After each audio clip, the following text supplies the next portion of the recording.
And what we're looking at on this graph here, if you go down the left side of the graph, it's the surface, and then down here, this 1,500 you see right at the bottom, that's 1,500 meters, right? 1,500 meters, you figure there's about 3.28 feet per meter, so that's going to be 45. It's going to be close to 5,000. So this is 1,500 meters times, roughly a mile. Yeah, a little less than a mile. Over here on the right is the time in thousands of years before the present. So as you go down right there, there's 1,000 years. You go down, there's 2,000. Down at the bottom, you see 10. So that's 10,000 years ago. Now, basically, what the oxygen isotopes do, they're a proxy for temperature change adjacent to the ice mass, right? And if you look at this, these are snapshots basically taken like every 10 years, right? And what you see here is that the temperature is oscillating back and forth. It's 2 to 4 degrees centigrade.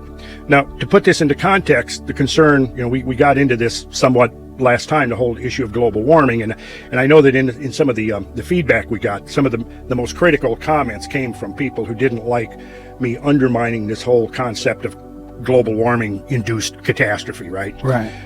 Well, what we see here, though, is clearly that the climate, this is the 10,000 years that we're talking about here, is called the Holocene by geologists. It's oscillating back and forth 2 to 4 degrees centigrade every 10, 20, 30 years, right?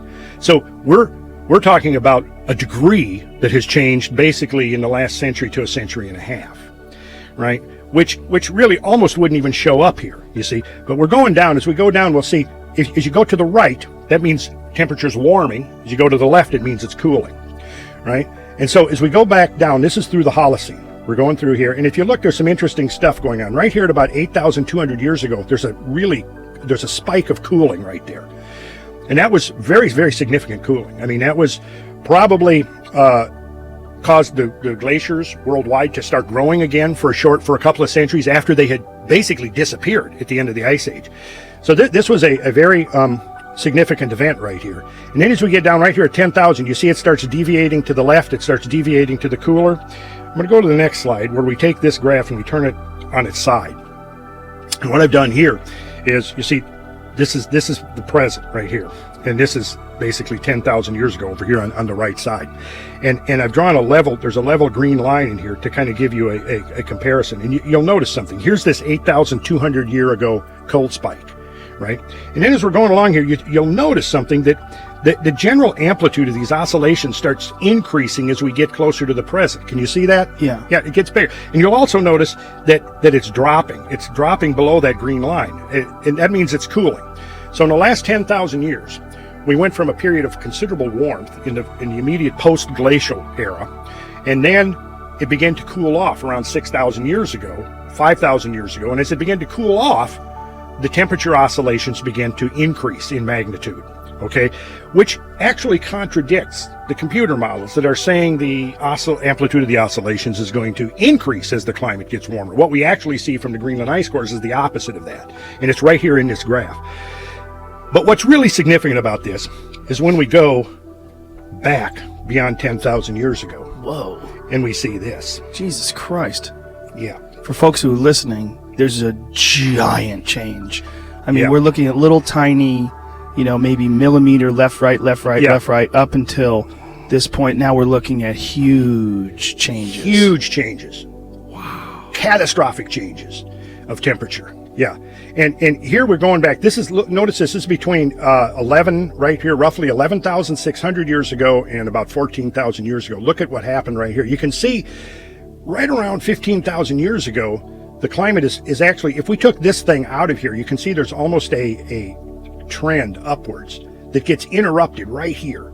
Boom, instantly. Boom, overnight. Giant jump. Overnight, yeah. And in fact, what has happened is if you go back through the literature of climate change and you read the estimates of how long it took for the planet to shift modes from full glacial to the interglacial like we're in now, 50, 75 years ago, it was 1,000 or more years, thousands of years. When radiocarbon dating came along in the 50s, it began to compress. And what happened is that if you look in the 80s, they're talking about perhaps a century, several centuries. Now comes the Greenland ice cores and other ice cores and other proxies, deep sea cores and so forth, and the correlation of all of this evidence. And it goes from centuries to decades. Well, as the ability to perceive these changes with ever greater precision and ever greater resolution has evolved, it's gotten to now where the climate change that took us from glacial to interglacial happened in less than 5 years. Whoa. And that's what we're seeing right here in this graph. What? That's what we're seeing. So 2010 glacier, 2015 done. Well, Ice age over. The glacier, bear in mind now that there was a considerable lag between the actual the manifestation of the glaciers, because the glaciers didn't melt that quick. Right, because they're so huge. Right, But the it'd be just temperature like that started. imagine that we had a big chunk of ice sitting. Right. We had an ice sculpture here, right? And if the temperature is 31 degrees, it's not going to melt. If you turn the temperature up to 70 degrees, right? We could turn the temperature up in a matter, and it could warm up the room in a matter of hours or minutes. But it's going to take a while for that ice sculpture to melt. There's going to be a lag. See? Right. Although the change that led to that meltdown was virtually instantaneous, you see. Right. So, but in that period, in this interim, what we're seeing right here, there was an extraordinary, right here, I think if I go to the next slide, let's go to the next one. I'm going to zoom in here so you can see this. There were two massive warming spikes. One right here, you can see that we're down here in full glacial mode right there. And then boom, right there, this huge spike of warming. Now, right what does there. that represent when it comes to like temperatures? That could be on the order of, that would be about 10 to 12 degrees centigrade, which would be about 18 degrees Fahrenheit, average temperature. Which is a crazy change. Crazy change. Because we're again, scared of 2 degrees, right? We're scared of 2 degrees. And here we're scared to 2 degrees centigrade. Here we're looking at 5-6 times that much in a matter of a couple of years. You see? Wow. At this point, we don't really have an explanation for this. That's why I get really frustrated when somebody says to me, "Oh, the debate on climate change is over." No. We're in the infancy of understanding the climate of this planet, and when we look at stuff like this, you see, it really drives home that point. And you can see here, I think what people are saying when they're saying that the debate on climate change is over, though, is whether or not human beings have had an impact on it in current times. No question, right. We have had an impact. Right. That's no question. Kind of what the debate is, right? Well, if you say that the debate is about have humans had an impact or not, I think that there's no debate. Yeah, humans have had an impact. What they're looking at, though, in your mind, is one aspect of a very multidimensional issue. Yes, exactly.